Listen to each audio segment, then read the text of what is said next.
Okay, I've started to record the session. I can see that. So guys, great to have you back again.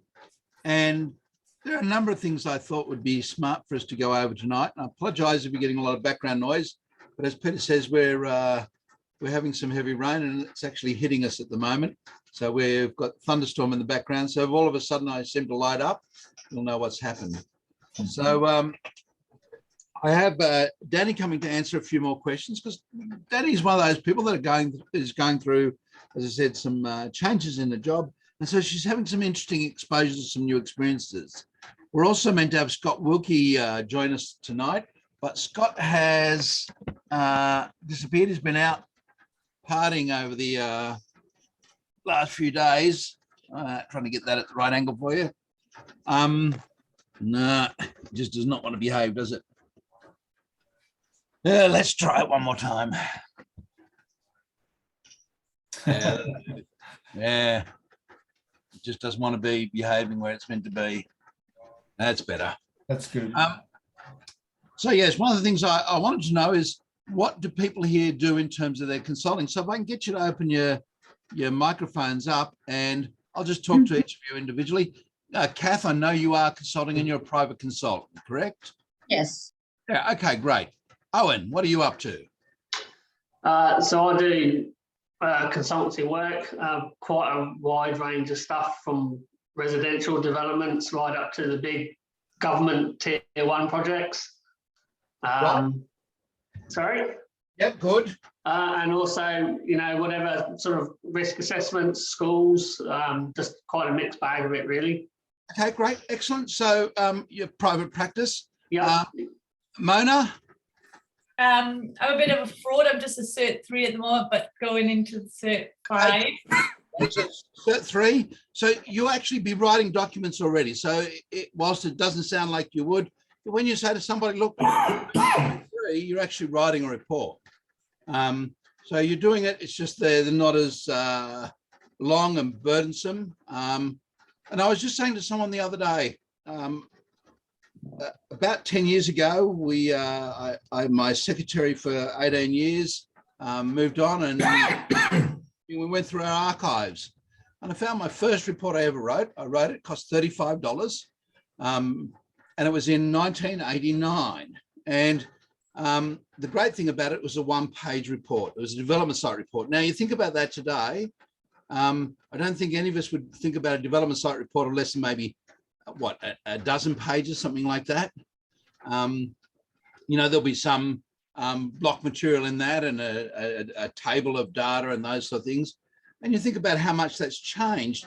But Mona, to some point, the simplicity of those earlier days has some advantages. And I think we've in many ways, what we have is something that is a mix between complex and simple, rather than the most simple solution. I mean, I think most arborists could say, this is where to put a protection fence, this is what you need to do, and this project will or won't be successful.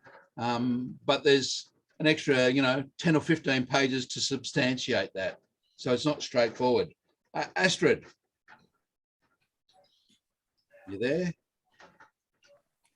Oh, no, Ostide. Austin? That's me. Oh, that's Alex Austin. You said you got to play. It's Danny. No, sorry, Danny. So I've got Sitter. Your mic's off, Sitter. Hi, yes, I'm Sita. Yeah, well, I work for a company called ArborSafe, Civica, and so most of what I do is large estates tree assessments. So we have them on the software, and we do yearly assessments of those. So that they'll be very high volume. And then, of course, we have architectural impact reports as well. So that'll be anything to do with, because we do a lot of schools and universities. A lot of the reports we'll do are with their developments within the grounds of those sites that we already manage. Okay, excellent. So I've got a fair idea what you're doing. Shane is a council of municipal arborist, Shane Hall. And I value the input that guys like Shane and people like Danielle have to provide us, in that they see things from differently. Danny, can I ask you some questions about our little encounter about 3 or 4 weeks ago? Is that okay? So Danny gave me a call and she said, I'm currently writing an arborist report, a development site report, internal document for the council. Is that I have that correct? Yes. Yep. And it was wonderfully easy. And you said, this is such a pushover job. I don't understand why arborists charge for that. Is that what you said? No, I did not. Okay. Lies. Your comment was, this is hard. And how do I deal with this? And one of the things that I made as a comment to you was keep it relevant, keep it on topic, keep it simple. Remember, the purpose of writing a report is to communicate. And it's a difficult process when you're writing a arboricultural impact assessment report because you're writing to such a huge and diverse audience. You're writing to the property owner, potentially the developer, potentially a builder, potentially people on site, possibly a certifier, possibly a council arborist, council town planner, council ecologist. You could be writing to all of those as the audience. You could be writing to objectors from the community or supporters from the community. And so it's never easy to figure out where that balance is.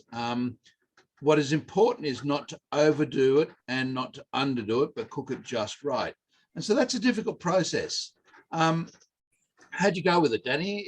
First time round doing one internally for the council, it was more complex than you thought, more difficult than you thought?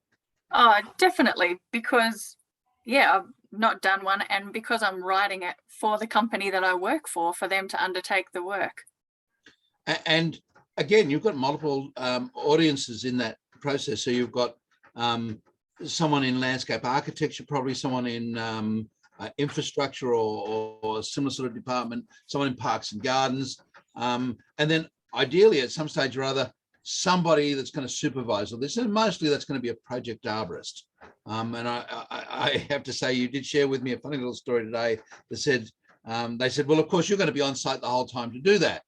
To which Danny said, yes, so long as you don't mind me not doing my normal job during normal hours and you're happy to pay the overtime for me doing the work out of normal hours. So again, there's this concept of how often you need to be there. Can I ask a question for those of you who feels that when you're doing these inspections on an arboricultural impact assessment report, so you're actually out there applying it, you're seeing the work being done, who feels that they need to be there the entire time? Who feels that they need to be satisfied that the person's knowing what they're going to do and then they leave? And who feels that it doesn't really matter at all? Somewhere in the middle. Oh, Mick, I didn't ask you. Mick, what do you do for a crust? Still mainly a practicing arborist, Mark. I do consultancy as it arises, as the need arises. Okay. So it's that horrible process that you'll get new stuff and you'll be pushing your limits the whole time. And the nice thing about people like Owen, who's writing a report, is that he's writing them regularly. And the more often you write it, Owen, I'm guessing you've got a little repertoire of templates there, or that starts to go into the cut and paste category. And so there's paragraphs and sometimes half a page or a page or even multiple pages that you can just cut and paste into the document. And Sita, I know that's definitely happening at Arborsafe. There are large sections of material that you want to communicate that are just replicated because they're communicating. And I guess that's one of those tasks that I love each year, is sitting down and going through and editing those. And I'm thinking that happens all year long. All year long, we have a system on it. Who here has someone independently review their reports? Anyone? Mm-hmm. Yep. Okay, so we have a standard communication in our office, whatever it might be for yours. But if I see something in the template that needs amending, I highlight the text green and I say that portion of the text needs to be integrated into the template and the old section deleted out. And I'm amazed that having read, reviewed and gone over documents hundreds of times, I still find things that I have missed or not seen. Does anyone else have that experience yet? Yeah, Owen. Yeah. So someone else said yes. Hi, David. David's joined us. David's a consultant. I didn't have a video. Yeah, that's okay. Yes, if you don't have your video on, I won't see you. I apologize. It's just the way that it is. So yeah, it's this process of setting up a template and adjusting and tweaking a template. And then when you've adjusted it and tweaked it, I guess the next thing is to ask yourself, well, what do I need to adjust and tweak the template? Remember the 3 things we said last time we got together, 3 things that are important about a document. First of all, it needs to be readable. So the language needs to be simple. The language needs to be appropriate to the reader. The language needs to be without significant errors. I mean, you know, an occasional thing's not going to be the end of the world, but if there's lots of error in the written language, and I talk about one that I saw in an Arborist report for a development site once, and it said the tree must be inspected for not more than 1 year. Well, the first time the tree was inspected, that was compliant, wasn't it? Because one inspection was not more than 1 year. So again, it's trying to make sure that the language is easy for a person to go through. The layout, the visuals. I had a student many years ago hand in a report, and it was all right margin justified, left margin not justified. And that works really well if you are writing in Hebrew or you're writing in Chinese. It sucks if you're writing in English. And there's a great report for the ropes crossing fire station. You can go look that up on the internet. It's a government one. And the person that wrote the report used a wonderful cursive script. And again, it makes it almost unreadable. It's difficult to read. There are arguments as to whether we should be using serif or sans serif. Serifs are the little twists in the bottom of letters that help you identify the T's and all those things. The research is sort of fairly neutral, although online it's generally accepted that serif text is not as good as sans serif. And sans serif is what you see, for example, if you read the, oh no, that's maybe, is that serif in front of us? No, it's serif text you've got in front. So if you look at the bottom of the T's, they've got a little bit of a curve on the bottom of the letter. So that's a serif. And something like Times New Roman is a serif text. A lot of books, in fact, nearly all early books were done in serif. And that's a part of this bit about tradition. So younger generations read without serifs a lot better. So they really sans, meaning without, or no, sans serif or sans serif. And hence the video, sorry, the media when it's on a computer screen, often sans serif or sans serif text is more readable, or so they argue. So there's some things. How it looks on the page. Does it look easy to read? Some things that look horrible to read if there are no paragraph spacings. A paragraph needs a space. Now, I know books used to be done without paragraph spacings, but we know that white space is important to the way we read. If you don't have paragraph spacings, it makes the document harder to look at and harder to break down, and we get intimidated. Extremely long paragraphs. If you see a 1/4 of a page paragraph in A4 print, that's a lot of information. So the human brain tends to switch out. So that's the sort of things we're talking about when it's readable. The next thing is it's got to be relevant, and we've seen that not just internally, but externally relevant. So relevant means that it needs to be on the topic and in the right portion of your report. So if it's an observation, it needs to be in an observation. If it's a discussion, it needs to be in the discussion. And it should flow. That helps take you on a journey. It's a word journey. And the reader, you're saying, look, this is what I've been asked to do. This is how I've gone about it. This is what I've observed. This is what all that means. This is what you should do as a result. Okay. That's the journey that they want to be taken on. And it's important that we we do that. The other thing about relevance is keeping it on topic. Now, Danny, I remember discussing this with you as a student. Yep. And I remember getting into a lot of trouble and almost getting a dagger in my back when I was horrid enough to do something really bad that I've only ever done to a few special students. And I took marks off you for putting too much into a report. Do you recall that? Certainly do. Sorry about that. But now that you've been writing a report, can you see why it's important to keep that condensed? Definitely. You could have spent another 2 or 3 weeks on that report easily. Oh, endless. Yep. Yeah, endless. So we've got to keep it key and pithy rather than trying to have it long. Shane, you read these reports. Shane Hall's on now. Great. What's it like when you read a great, big, long, drawn-out, verbose report? And there's one on the internet that's around, I think it's about 50-odd pages for the removal of one tree in Leichhardt.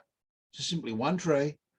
It's in the verge in a busy area with opposing phlinus on either side, and the trees in a fair to declining state, somewhere in that not great stage. I'm wondering how you can get to more than 2 pages, maybe 3. The trouble is that, and you've touched on it before when you were talking to Owen, you create templates because you want to transition and prefer information. You repeat that information. The problem is that people don't take out the templates that aren't necessary, or they just keep adding their templates because they think it looks better and think it looks more professional. The one that's probably gotten closest to making me throw myself off the edge of a cliff was a tree protection management plan. How are you going to look after these trees? 67 pages, half a page, not even half a page on how they're actually going to do it. The rest of it was just shit they threw in there to make it look good. Yeah, it's just unreasonable. Look at it. Part of that comes from how we feel about ourselves as arborists. And it's interesting. I sit on a strata committee for a unit block, and we're looking for a new strata manager. And I saw something the other day that really fascinated me, and that is a strata manager typically charges out as somewhere around about $180 an hour. That's, not bad money when you think about it. So a lot of the time, I suspect the reason we throw in a lot of extra stuff is we want to seem to be making a sense of worth for what we're doing, rather than saying, look, the information that I have is what is critical. And there's a great Picasso story, you've probably all heard it, somebody who asked Picasso to draw him something on a napkin. Picasso comes out with some extraordinary thing like, he wants 10,000 pounds or something for it. And the person says, but it only took you 2 minutes. And he said, no, it took a lifetime. And there's a great Winston Churchill quote that I think Peter Gray has given us before, and that is, I would have written a shorter letter had I had more time. And I think that one of the things we need to be clear of is that good communication is not quick. Good communication takes time, and therefore Do you mean putting it together takes time, Mark? Yes, putting it together takes time, and getting it concise and making sure that it's clear and making sure that it's in the appropriate sections. It's not just something that flows for most people. I envy those people that can sit down and put out a page to a page and a half in an hour of report writing. For me, I can spend half an hour getting just a paragraph or two correctly worded on occasions. That sometimes the wording is really important to get precise, and I'm often sloppy with the choice of words, and I've got to cut words and make it more concise. And I'll tell you, during a course I did at Melbourne University, graduate certificate there, during diagnosed diseases, I got 80 in an assignment and I almost died. So I contacted Nick, who was the lecturer, an entomologist, and said, Nick, I'm shattered. What did I do to get an 80? And he said, have you ever tried to read what you write? You write long, complex sentences. And so that's something that I've really had to work hard at. On the same stage, lots of short, monotonous sentences can be equally as hard to write. So keep in mind that using a variety of techniques is important, but try and avoid those sentences that have got more than one or two conjunctions in altogether. I mean, you can write a 5 or 6 line sentence. Just as soon as you see a conjunction, ask the question, is this better as 2 sentences or can this be 1? Those follow-on sentences.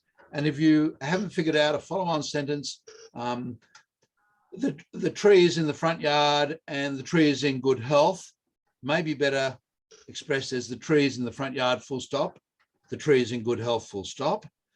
Otherwise, if the and is there, it's a run-on sentence and there's a comma before the and. I don't know whether you're aware of run-on sentences, but that helps just the reader know that there's a break there. The tree is in the front yard and the tree is in good health. Not good at it myself, but our software picks that up. If you're using Grammarly, make sure you've got your run-on sentences highlighted for doing that. So Danny, you're back there. How long did it take you to write that first arboricultural impact assessment report? Probably around 12 hours. 12 hours, realistically 1 tree, maybe 2, the one in the middle and the fig out the edge.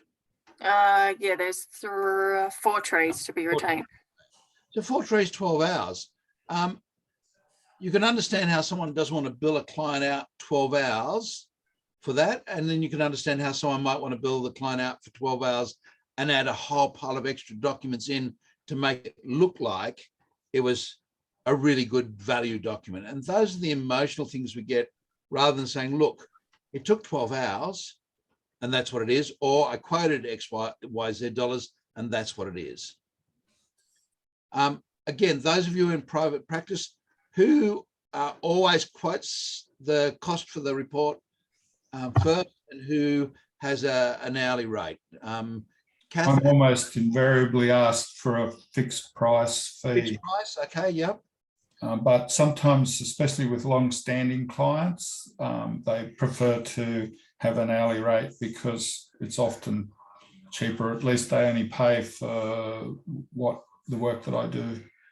Okay, so from what I gather, Peter, from what you've said is when you're working out how to bill for this time, if you're doing a fixed price, you'll add some fat on that. There'll be... So if I'm putting a fixed price in, I think about the project.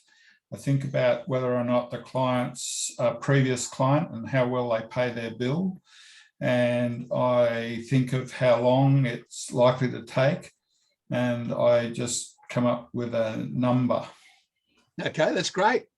Anyone else want to share how they do it? I'll share with you mine. Yep, go ahead, David. Yeah,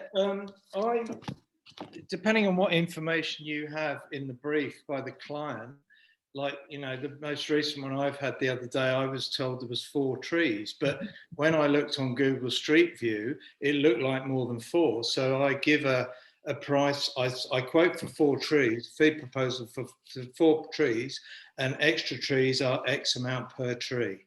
So I quote extra per tree, and it turned out there are 8 trees that I had to assess that were potentially impacted. So I'll do that. The other way I sometimes do it is that sometimes I'm not sure that a report will be necessary. I'll do some sort of assessment on site, and I will quote for an on-site assessment and verbal advice with a brief email summary. And then if a report is necessary to submit to council, I'll then give a quote for the report. Excellent, excellent. So, I use some of those techniques. Formalized is always a Word document, and I call them file notes. So we have our notes and we keep those for our insurance purposes.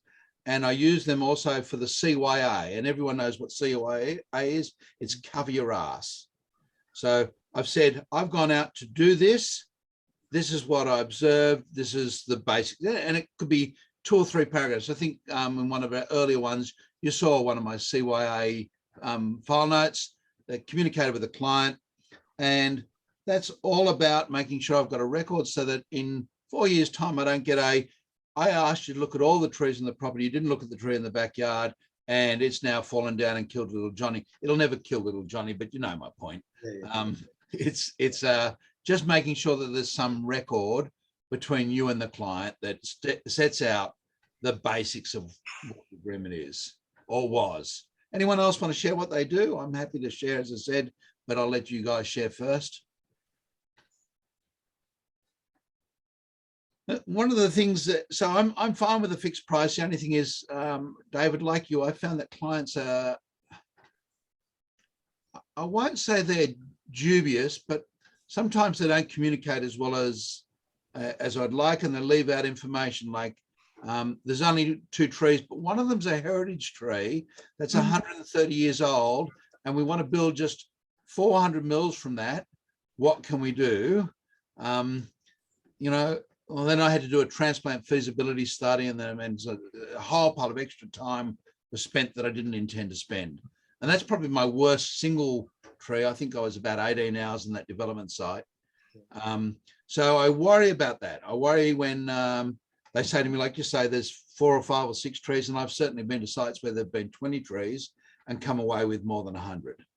And that's frustrating. And sometimes that's because the surveyor, and I all respect to them, surveyors go out there and they say, well, you know, that's only a small tree, not realizing that the statutory requirement for a particular area might be, you know, like it was in Blacktown at one stage, anything more than 1 meter high that's got the potential to grow more than 5 meters in height.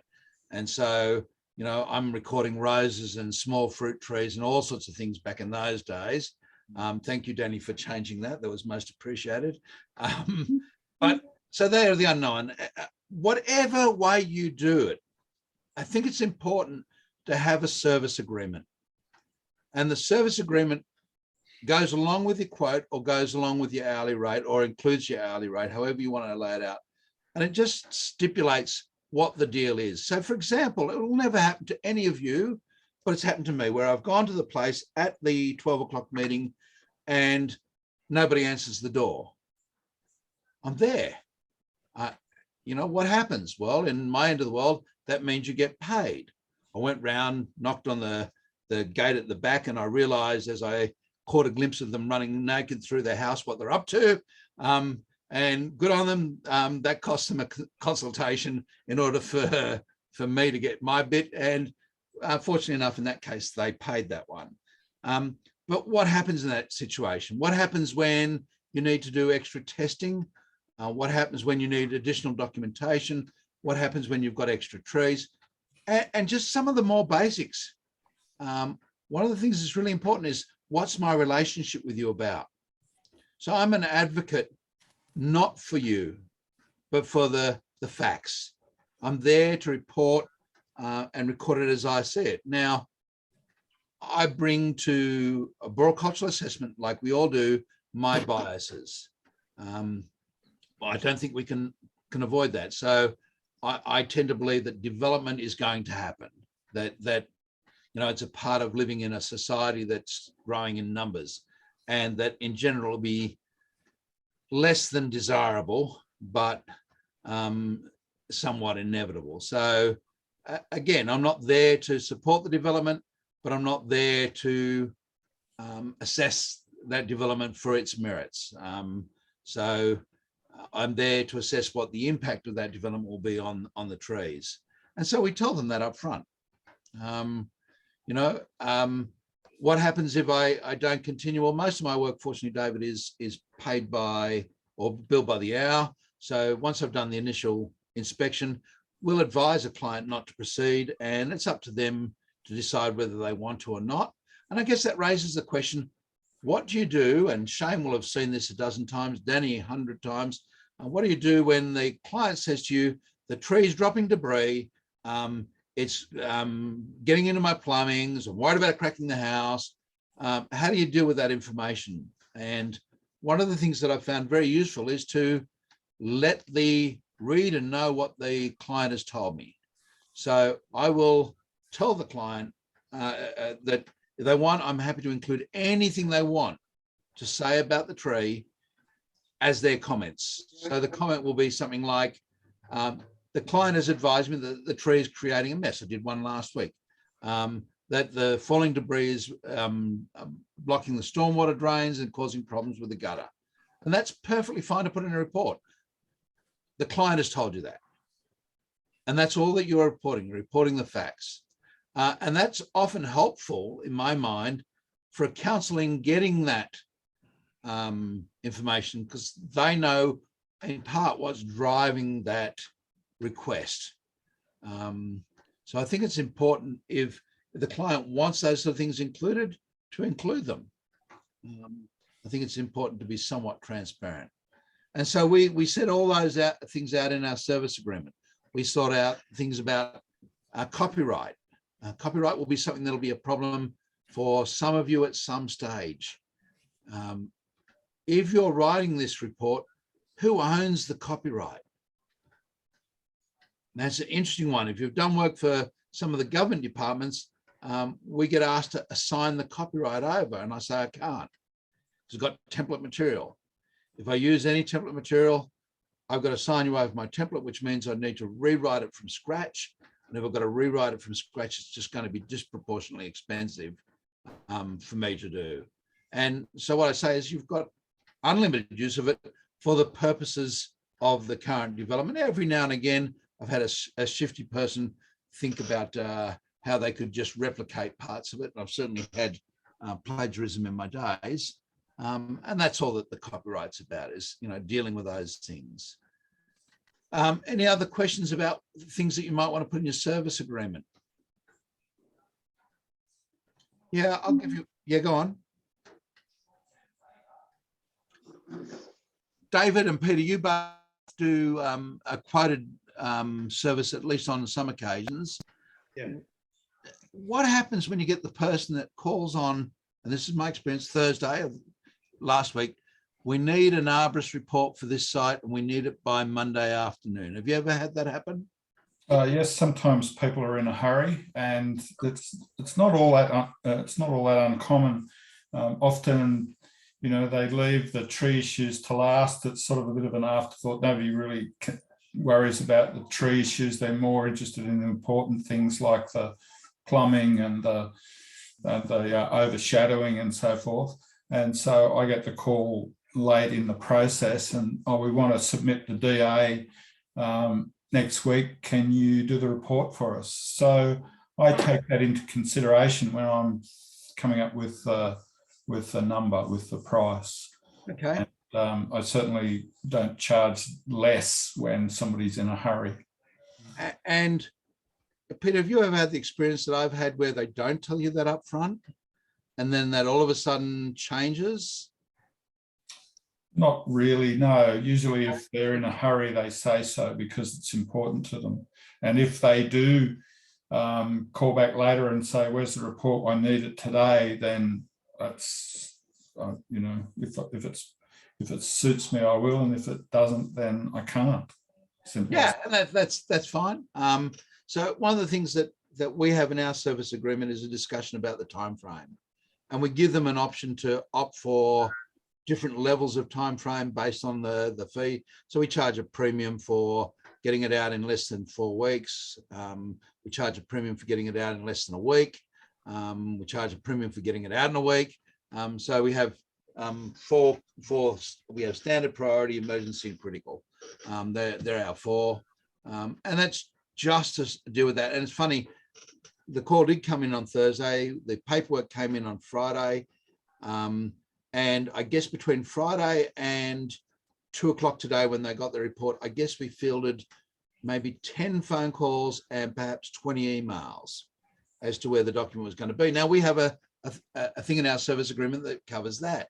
We bill in 5-minute blocks for every piece of communication. So every time you send me an email, that's just added 5 minutes onto the bill. Thank you.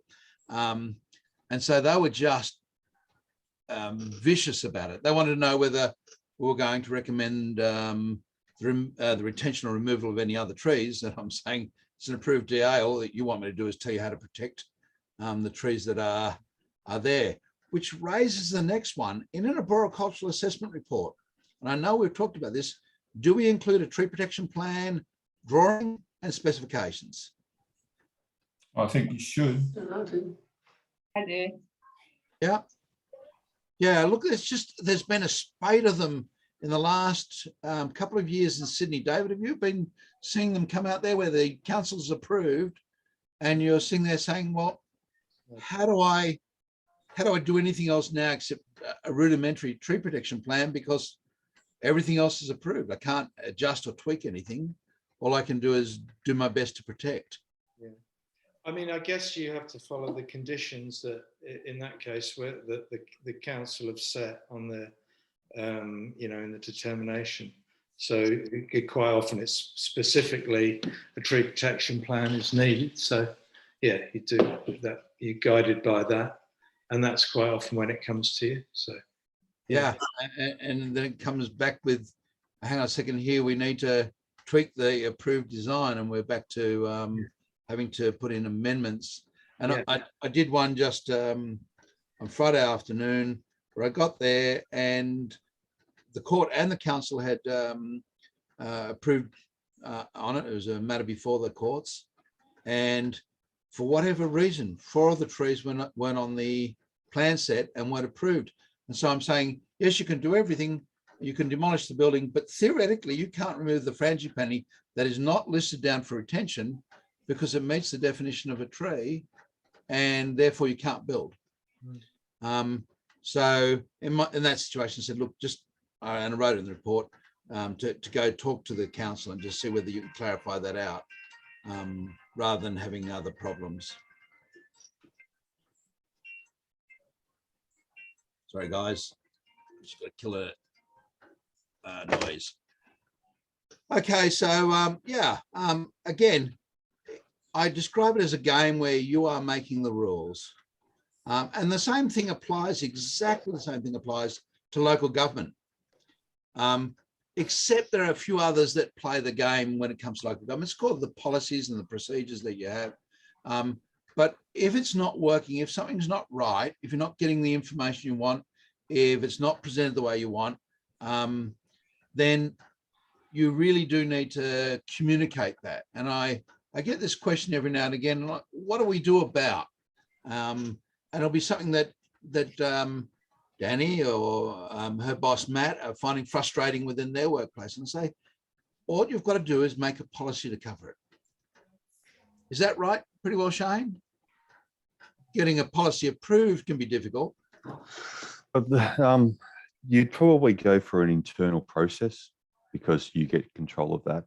But yeah, and when we work in different areas around the country, there's going to be different lag times. In Bayside, I work at Bayside Council down in Melbourne. We've been using the Australian standard to implement controls through planning permit applications, what others may call development applications. And it's been 10 years, but it's still in its infancy. And we've got to keep remembering that it's not perfect and it's still brand new to a lot of people, but it's getting there and it is seeping through to all aspects. And we now, because of our development application processes where you have to have reports at this stage, that stage, that stage, those companies that do dual locks, when they're doing their single family dwellings that don't need planning permission, they're still doing those reports at that stage. So there's no controls, there's no requirement, there's no obligation, but they're still doing those things. They're doing them just as badly as when there are obligations, but that's another discussion about the ability for the local government authority to enforce things. But yeah, your local government group, and you may come on to the scene and start doing development reports 6 months after they just did a big consultation meeting when they said, you know, they invited all the arborists they knew, so this is how we're going to do things. So, or it might be coming up in a couple of months or next year or something. But yeah, don't be scared to call the person who's responsible for reviewing arboriculture reports at your local council and introducing yourself and getting their heads up. They're either going to be obstinate and not want to work with people, and then it doesn't really matter because nothing that you do is ever going to please them, or they're going to be willing to help, because if you are showing a willingness to understand what it is they need, and then I only have to read the tiny little bit of information that you're going to give me instead of this bullshit report with 75 templates I don't need, I'm going to be really happy with you. Now, I might not agree with you, but we can work together and you only have to write as much as you need to write, and I can make that clear to you. So yeah, that's what I've done with people who have introduced themselves to my local council. This is what I need. This is the information I need. What do you reckon? And we've taken feedback from them, and we develop and improve our processes as you're improving your processes over time. But so yeah, so it's an internal process rather than a policy, because a policy has to get approved. Yeah, thanks for that, Shane. Exactly, but you can set the game rules, and again, it's the game rules that you want to play by. And Shane said, call the local council and have a chinwag with them. And sorry, I just took a call then. Scott Wilkie was meant to be joining us, but he's been isolated and stopped out. But he has a different view again than other people. He says, I don't want to really know what the significance rating is for a starter. He said, I'm smart enough to figure out the significance myself, and I might not agree with you. So why waste your time? Don't tell me whether it's significant or not. He said, I'll tell you. Now, again, that might not agree with Shane, or that might not work in Blacktown Council with Danny, but it works in Hornsby quite well. And so Scott says, you can put it on there, but none of that's going to influence him. He's going to his team will formulate their view of what they think is significant. And then you get somewhere else like Leichhardt Council, and Leichhardt Council tells you how you are to determine significance. And so you just follow the process. So the important thing is that if there's a frustration with what you're doing, if there's something you don't like about it, that's usually best addressed by taking that as a learning experience and then modifying things. So things like getting the people harassing you and harassing you and harassing you meant that we went from having emergency work, which was within 1 week, to critical work, which was within 3 working days, because we got sick and tired of people harassing. I don't know what's more than critical, but I think the people that we've just done the job for probably sit close to finding out a new category that again will cost even more. And the nice thing about addressing that issue when it arises, so we address it right in our fee proposal. They can pick the rate that they want to do it at. They can pick the time frame they want to complete it in. And it goes both ways. We get people that say they want it urgently and then realize it's going to cost more and are happy to wait. What we do get is a moderate amount of people that say, oh yes, I did want it, but I want it in this time frame. They realize that you'll have all got this, David, and I'm sure it's happened to you once. Oh, and I know it's happened to you hundreds of times. The person that calls up on a Friday and hopes that you can have it ready for them by Saturday morning. Yep. Apparently, good arborists are unemployed, sitting around watching Days of Our Lives, desperately waiting for that first phone call to come in for the week on a Friday afternoon, and are going to jump up and write that report straight away. And the great news about it is they're going to do it for somewhere between $50 and $100. Because there's that perception out there. People have got no idea about these things until they start looking at other costs. I mean, architects, engineers, all of those reports are all expensive reports. And in general, an arboricultural impact assessment report, as Danny pointed out, is not just a 5-minute job. Now, if I took 12 hours, my office would be screaming at me. But that's Danny's first. She'll use some of that in her next one, and the next one will be faster and faster and faster.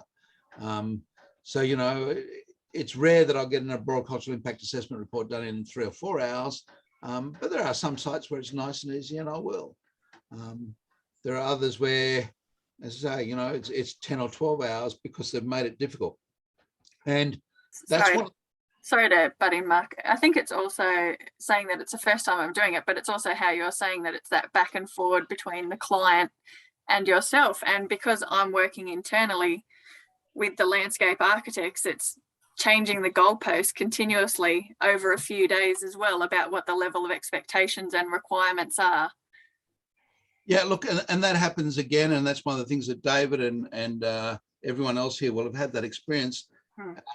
I had one a couple of weeks ago, went out, needed it done in a rush, so that's fine. It was a priority one, so within 3 weeks. And I looked at it and I thought, why is he not doing a CDC? It's So complying development consent, for those of you who are out, is something that is more straightforward and simplistic and doesn't involve the council and the process. An independent party signs it off. And I said, why aren't you doing this as a CDC? And they said, well, we'll get back to you. We think there's, some tweaks that we could do that would get us there. And I'm saying, as far as the trees, yes, one retaining wall gets you to being compliant, and then retaining 2 trees that you intend to remove that don't need to be removed. But that adds frustration, because now I'm down to 3 days to go. I've got to get the report out, and I'm still waiting for them to give me instructions. So we just simply finished the report and said, here it is. It covers both scenarios, and do with it as you choose. But the goalposts change even in private practice. The client will start off with one set of drawings, and one of the things to be aware of, Shane and Danny, you probably are already, but it's not uncommon for me to get a set of plans, and for the plans that are submitted to be different than the plans that we've been given. Yeah. And so a good arborist report will list the plans that they've got, which includes who it was drawn by, revision date, revision number, all those sort of things. Having said that, I have more than once seen revisions to plans done with exactly the same plan number. And that's a real frustration. So it's really difficult. The best we can do is communicate it. I guess we could put a package together of all the information we've been provided and include that digitally, but it's starting to get complex, and we're starting to rely on a client to deliver that material, which is not likely to happen. So just be aware, sometimes we will get to make comment on a plan set that you haven't seen. And that may be why we said, oh, the bin area is not going to have any impact, because the bin area is 3 meters further to the north in the earlier drawing.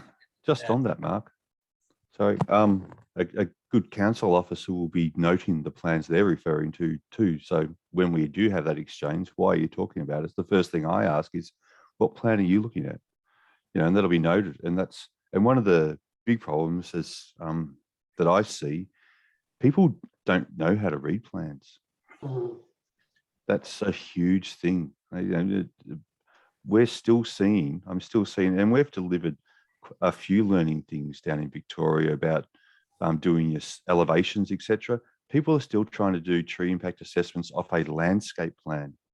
You're never going to understand more than none of the impacts of a landscape plan if you don't know how to read plans, if you don't understand site elevations, if you don't know AHDs or relative floor levels versus finished floor levels. You don't know what you're doing. You're going to do a shit job.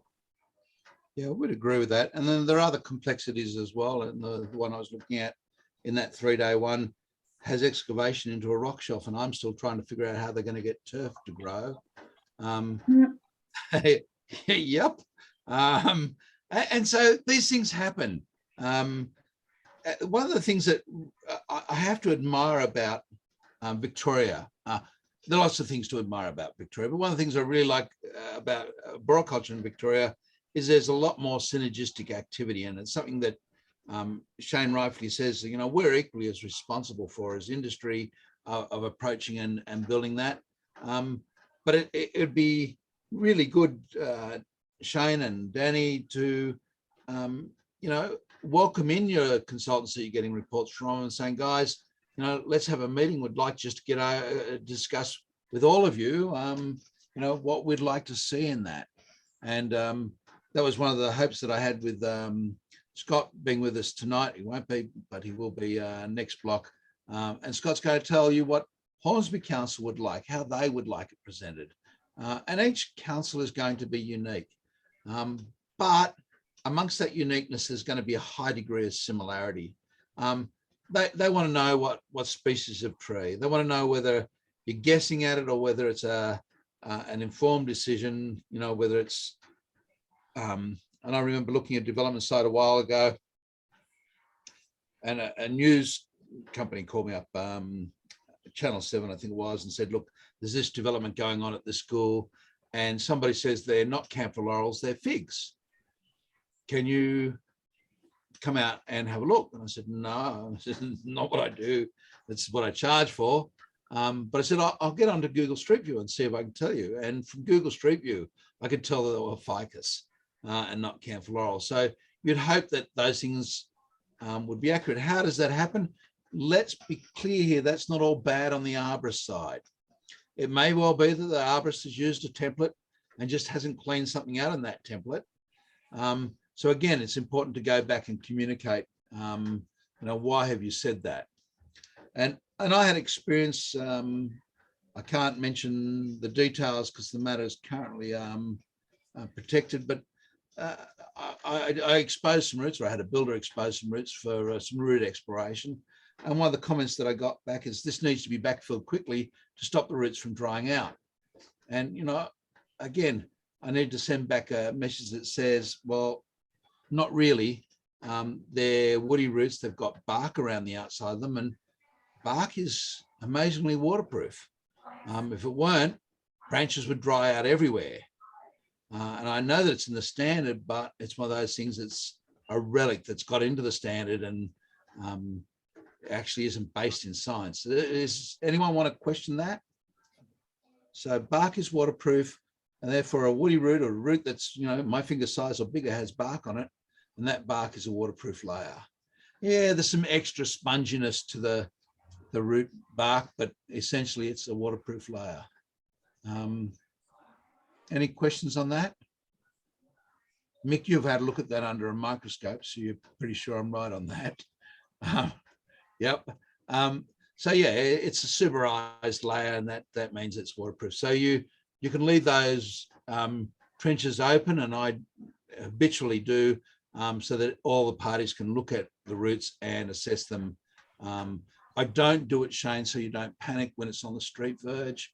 I take photographs and backfill, but when it's in someone's yard, leave them open, cover them with plywood, and any party can then have a look. Okay, guys, any other questions on the importance of a service agreement? So that same service agreement applies to any of the writing you're doing. It sets any of the rules that you've got.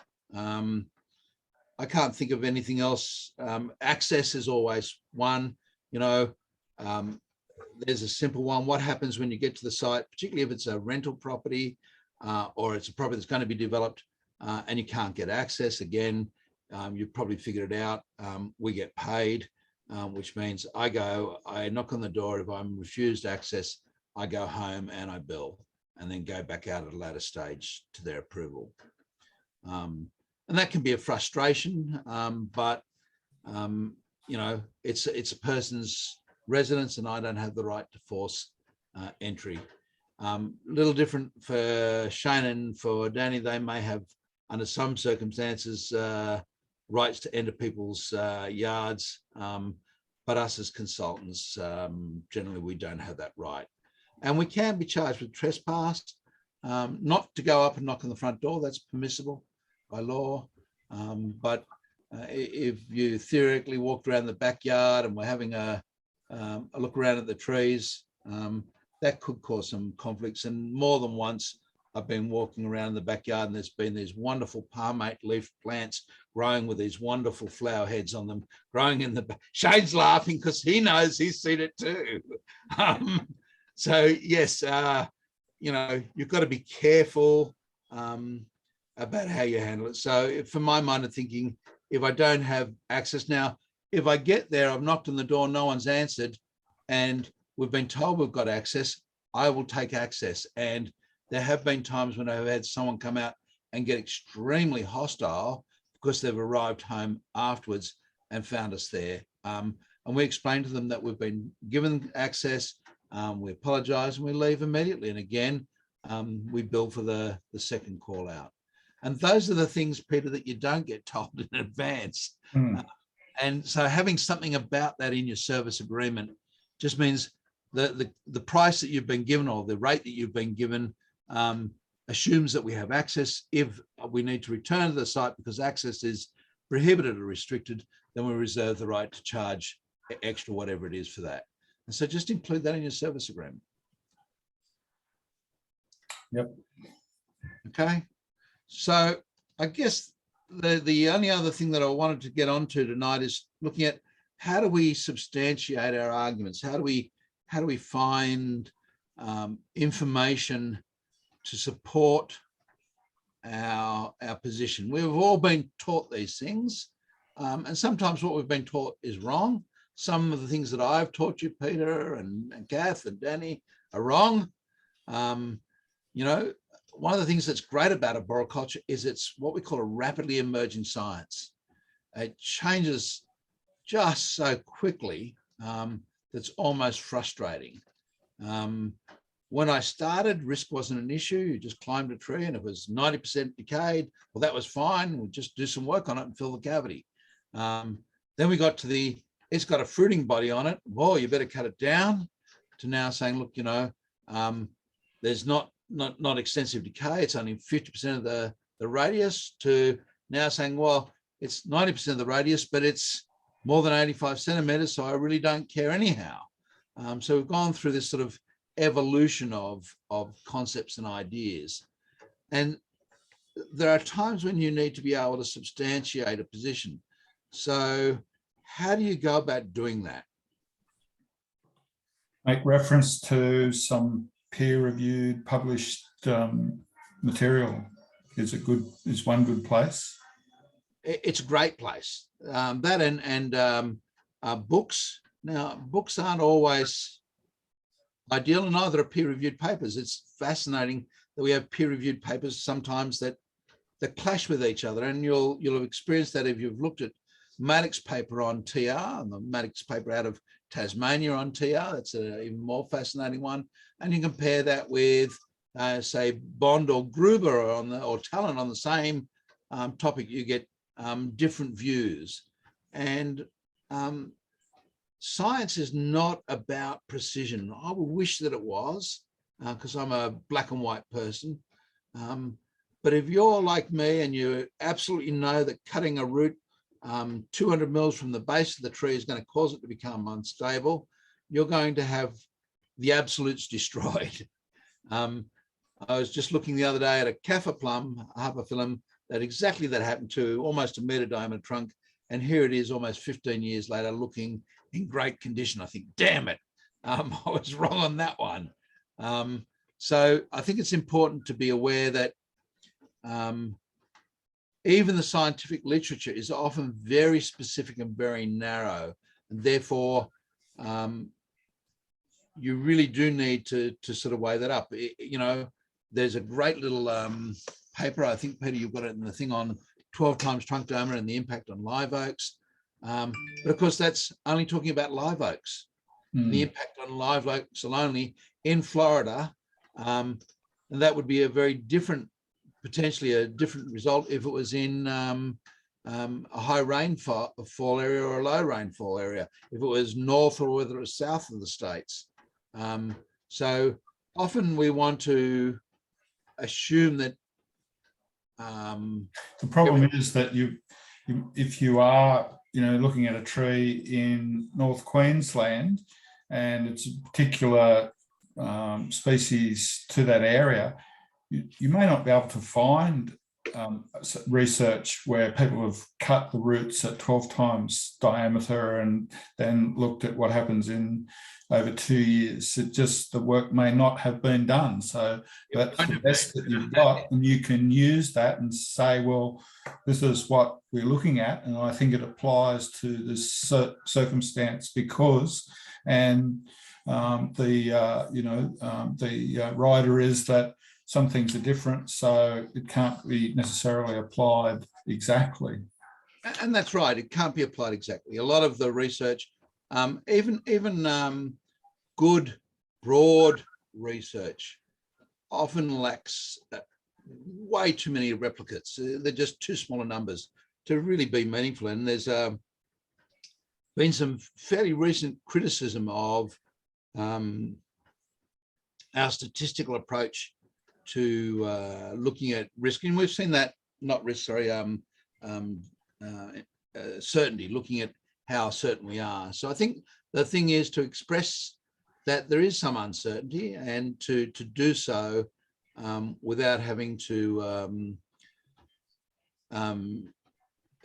say that it's not important. So, you know, I'm of the opinion, I've just looked at a black butt, I'm of the opinion that it'll tolerate what's going to happen, but that doesn't mean that it might not turn up its toes and die.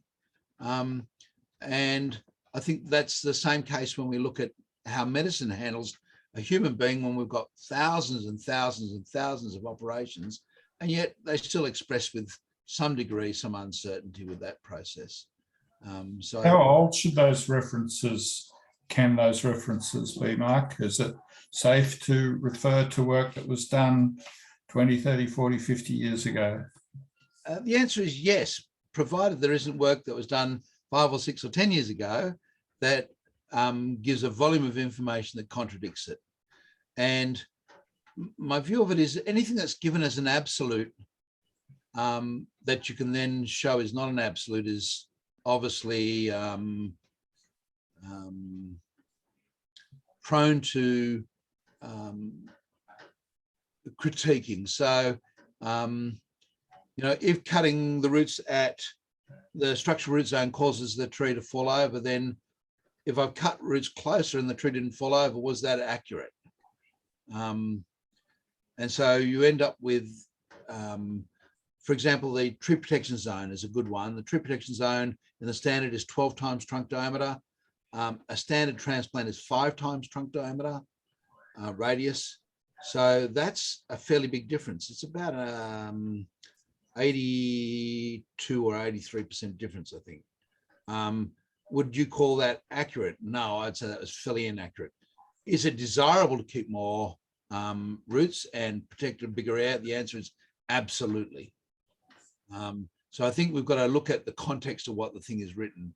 But one of the books I use regularly, Peter, and you should know this, is the 1852 British Winter Garden by William Barron. William Barron was one of those first arborists that started to record data. And he has a wonderful chapter on the evils of pot growing culture. He talks about J roots and girdling roots. And it's interesting, here we are 170 years later and still dealing with the same issues. And nothing has changed in that regards at all, except we have some better cultivation techniques. But, you know, I think it's fair to say that we are going to start to come up with some generalizations, and we will come up with generalizations. And as long as we express that that's why we say it, in other words, it's been my experience that, or the author's experience is, or based on X, Y, Z, this is why I'm saying it. I think that's okay. So the age, as long as there's nothing that knowingly contradicts it that you know of. One of the ones that's common is, so Shane's made some comments, and let's just deal with some of those quick comments.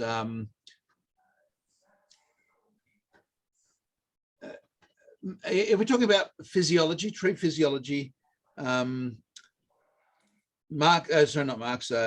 Coder says 7 years or older, it's time to throw it away. There'll have been enough changes in our understanding of trees within a 7-year period. That's to do with physiology. It's not quite the same as management. One of the things that management in arboriculture sadly hasn't changed hugely in the last 30 years. It's changed, but not in to the same extent that our understanding of physiology and anatomy has. So in terms of where do you draw that limit? I don't think there is a limit. I mean, here's a quick, simple one. Do we mulch around trees? And if so, how deep and what sort of mulch? And there's a great site, and I've told you about it before, where Linda Chalker Scott, Professor Scott talks about arboricultural myths. And the answer is yes, green mulch is preferable than aged mulch. Somewhere between 10 and 20 centimeters thick is the desired thickness. Very different to based on research, not based on gut level feelings and opinions. Shouldn't use green mulch. It was based on the assumption that we see nitrogen draw down in the soil. Larry Costello did some wonderful work in California. He looked at how mulch affect the soil and then the foliage. And what he found was the foliage remained in good condition whilst the soil depleted its nitrogen. It seems that the microorganism has a vested interest in protecting the tree. So there are things that have changed. So I guess it depends on what the other evidence that is available says. You know, is Lonsdale getting too old?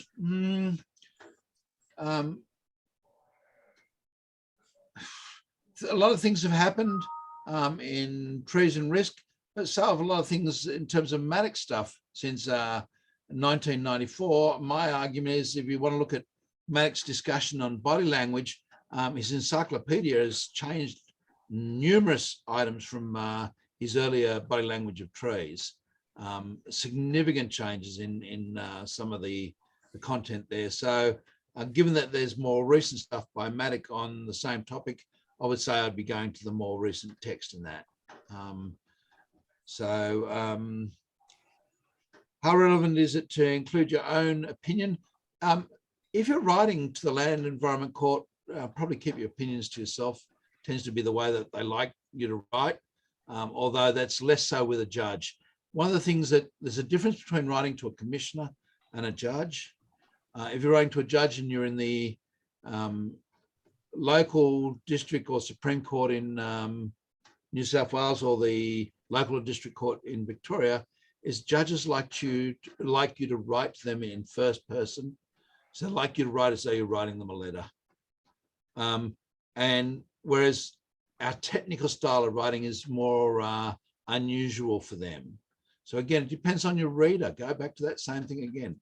Most judges want you to tell them why you're saying what you are, what assumptions you're making. So if you're saying, look, my experience has been that Pinus tends to have large numbers of sinker roots. And I say this based on having seen more than 200 Pinus pulled out and seen images of more than another 1,000 over the years. And therefore, that's what I conclude. So does that make sense? So it really, how do you get to that point? Well, you know, is there research work that shows what the effect will be on cutting roots of a eucalypt at 12 times trunk diameter? No. How about 12 times trunk diameter with maintenance? How about the live oaks with maintenance? No. So there's lots of work that's not there. So if you think something and it's opinionated, then express it as being an opinion. It's my view that, it's my opinion that. My experience has left to this.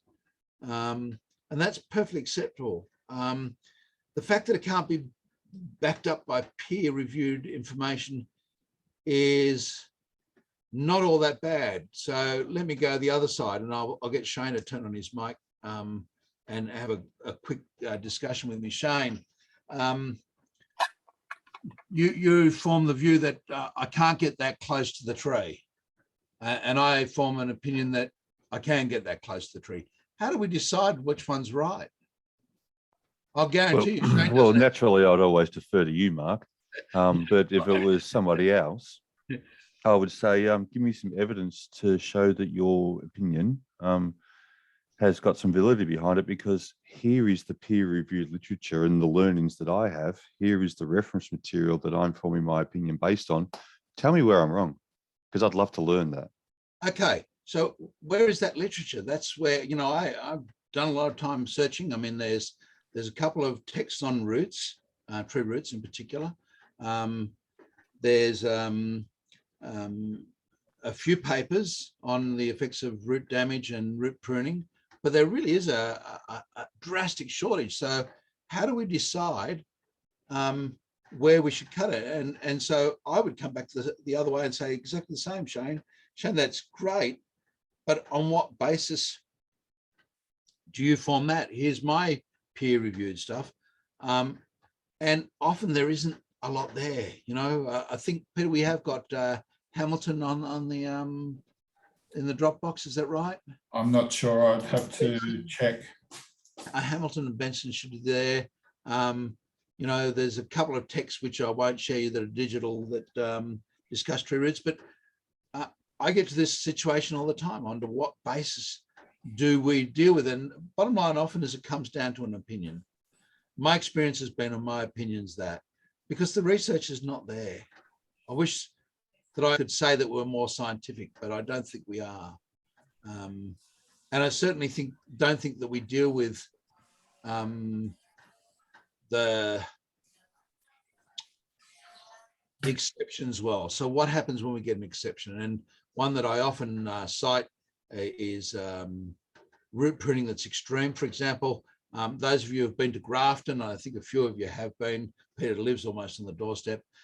In Grafton, there's some lovely camphor laurels where, in order to redo the curb and guttering, they decided to grind the roots right up into the trunk, down 300 mils below the curb, and reset the curb.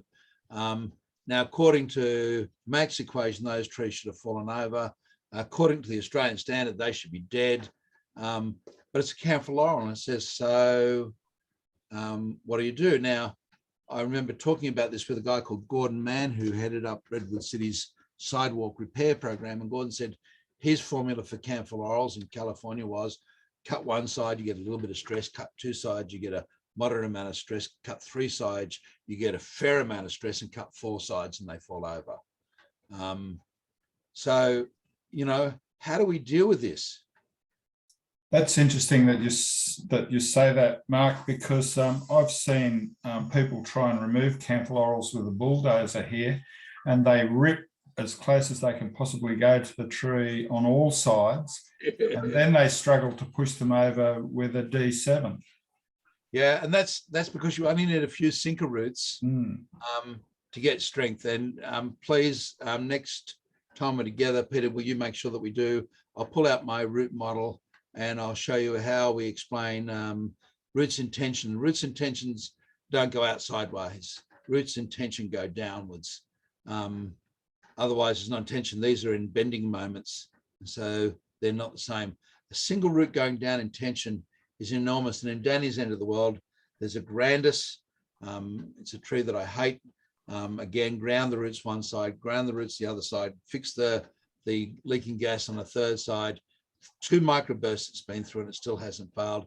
And that's because it will have a nice little carrot sitting at the bottom of it. And whilst that carrot's in and functional, the tensile strength and the resistance to breaking is phenomenal.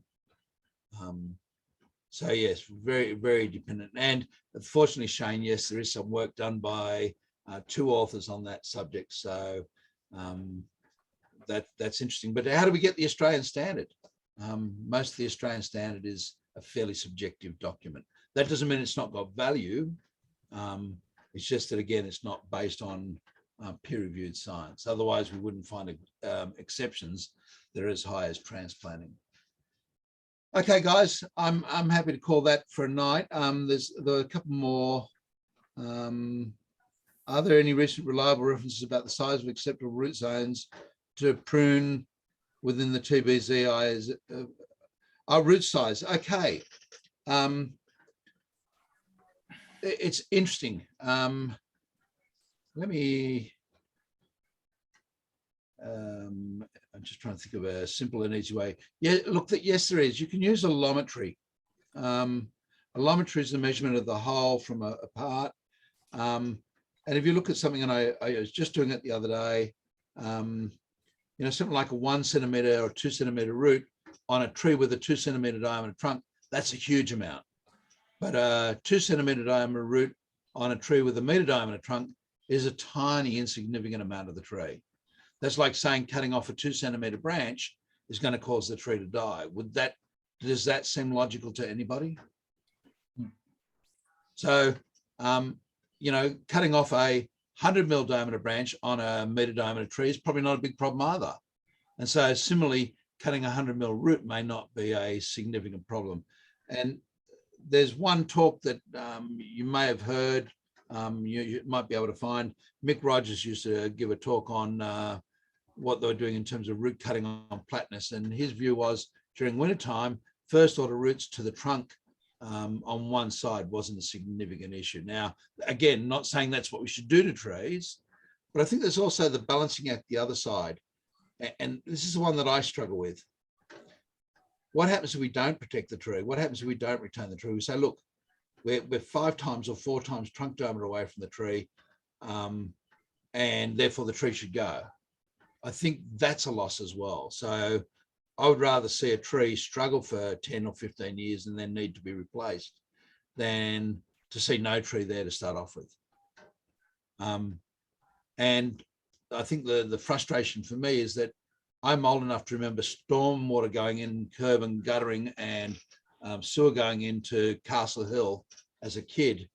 And, you know, they cut past roots of trees, they did horrible things to them. And, you know, many of those trees survived that and continued and just said, well, okay, I'll take that. And I think we've all seen that. I don't know what it is in Victoria, but in Sydney, follow a Sydney Water repair truck around, and those guys are just brilliant for just tearing at roots right up near the trunk.